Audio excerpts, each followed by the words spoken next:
Les procès de corruption impliquant d'anciens ministres, ex-Wali et autres anciens responsables de la période du président déchu Bouteflika, sont attendus au niveau du tribunal de Sidi Mamed à Alger. Le transfert de ces dossiers, au nombre de 25, au tribunal de Sidi Mamed est intervenu suite décision dotée aux anciens ministres et aux responsables le privilège d'être écoutés uniquement par de hauts magistrats de la Cour suprême, a rapporté ce vendredi le quotidien Le Soir d'Algérie. Ainsi, 12 anciens ministres, en plus de Chakib Khalil et Abdeslem Bouchouareb en fuite, seront concernés par les auditions au tribunal de Sidi Mamed, après la transmission de leur dossier au niveau de cette juridiction. Il s'agit, selon la même source, de Nossi Bossine, ex-ministre des Ressources en eau, Mohamed Attab, ex-ministre de la Jeunesse et des Sports, Temar Abdelwahid, ancien ministre des Travaux publics et les Transports, Temar Abdelhamid, ancien ministre de l'Industrie et de la Promotion des Investissements,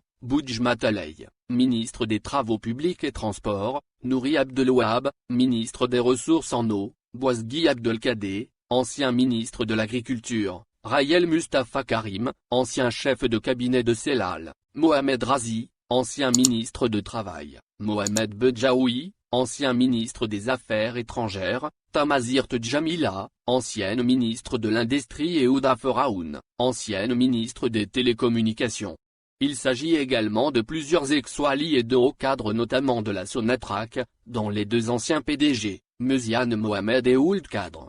Les auditions et instructions dans ces dossiers seront effectuées au niveau des 14 chambres d'instruction de tribunal de Sidi Mamed, où un nouveau pôle spécialisé dans les affaires de corruption y a été créé. Ce pôle sera chargé de poursuivre le processus déjà entamé au niveau de la Cour suprême où plusieurs des ministres cités ont été déjà auditionnés une première fois. Les affaires sont liées au dossier Sonatrach 2, et aux hommes d'affaires poursuivis pour corruption et obtention d'indus avantages.